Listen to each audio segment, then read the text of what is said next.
Assalamualaikum warahmatullahi wabarakatuh. Ada pepatah yang mengatakan tak kenal maka tak sayang, udah kenal gak sayang-sayang. Perkenalkan, nama saya Diana Lestari, bisa dipanggil Diana dengan NIM 2288250030. Di sini saya akan merefleksikan kembali yaitu tentang tugas Pancasila.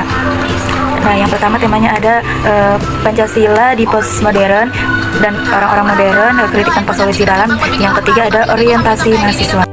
Nah, jadi di sini saya akan membahas tentang Pancasila. Apa sih Pancasila itu?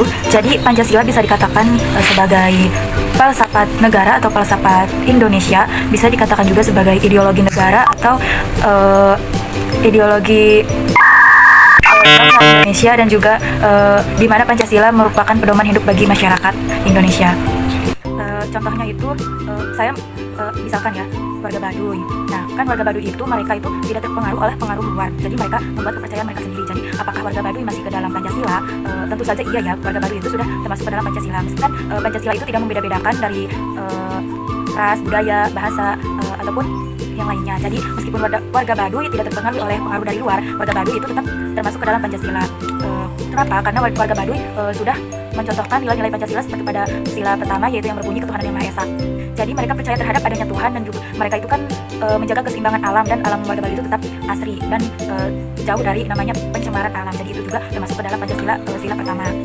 Jadi warga Baduy termasuk Pancasila, tapi cuma cara mereka yang berbeda dalam memperlihatkan Pancasila tersebut. Jadi mereka itu punya caranya sendiri.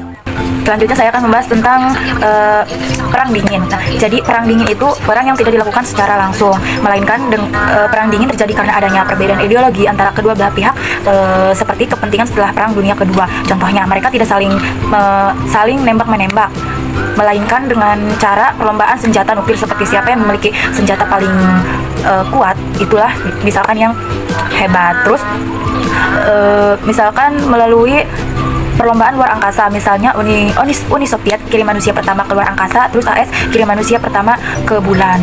Jadi itulah salah satu contohnya. Jadi intinya mereka tidak perang secara langsung, melainkan dengan melalui kekuatan politik, ekonomi, dan ideologi. Jadi itu yang dimaksud dengan perang dingin.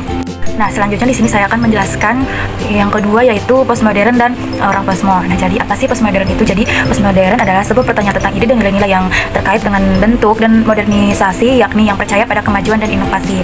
Sedangkan orang posmo adalah singkatan dari postmodern, seorang yang cara berpikirnya itu mengikuti paham modernisme, yaitu cara pandang yang muncul setelah era modern. Ciri-ciri orang posmo seperti orang sastra mesin. Nah, sastra mesin itu kan mereka merasa dirinya itu paling benar. Apapun yang mereka katakan itu benar. Misalkan gue gak pernah salah nih, semua orang harus menurut gue. Misalkan seperti orang posmo, misalkan contohnya itu apa sih, cutting ya. Terus ada maba, misalkan, terus maba itu harus nurut ke dia karena dia itu adalah cutting dan merasa paling benar. Nah, jadi orang posmo itu sebenarnya kreatif dan juga kritis. Mereka menolak kebenaran tunggal. Bagi mereka setiap orang berhak atas dirinya sendiri. Oleh karena itu mereka menghormati perbedaan. Singkatnya, anak-anak postmodern bebas, tetapi mereka berpikir. Mereka tidak ingin sekedar mengikuti aturan, tetapi mereka juga tidak langsung menolak untuk mematuhi. Lebih seperti saya ingin memahami dulu, misalkan seperti apa, baru saya akan mengikutinya. Tapi kalau berpikir seorang posmo itu terlalu berlebihan, bisa mengakibatkan mereka terjebak dalam dan akhirnya merugikan diri mereka sendiri.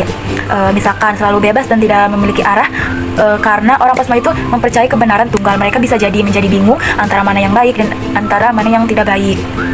Dan akhirnya hidup orang posmo itu tanpa adanya pegangan.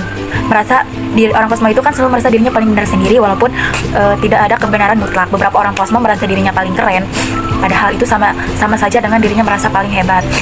Jadi kesimpulannya, meskipun pemikiran postmodern mengajarkan kebebasan berpikir seseorang, menjadi orang posmo secara berlebihan justru malah mencelakai dirinya sendiri dan dapat berdampak buruk bagi dirinya sendiri. Sikap mereka yang merasa bebas dan paling benar justru malah akan terjebak dalam ego mereka sendiri. Jadi mereka yang menolak kebenaran sejati, karena itu penting bagi kita untuk tetap kritis dan terbuka seperti orang posmo, tapi tidak kehilangan prinsip dan ketentuan yang mendasar. Itulah kesimpulannya. Itulah penjelasan dari saya. Semoga apa yang saya sampaikan, kalian teman-teman yang melihat video ini dan yang mendengarkan video ini dapat dipahami dengan baik, dan dijalani di kehidupan sehari-hari, supaya kita memang bagus menjadi orang posmo kan selalu berpikir kritis, tapi tidak baik juga kalau berlebihan. Sesuatu yang berlebihan itu kan juga tidak baik ya. Jadi terima kasih, itu saja yang saya sampaikan, kurang lebihnya bisa dikoreksi oleh teman-teman semua. Terima kasih. Wabillahi taufiq walhidayah. Wassalamualaikum warahmatullahi wabarakatuh.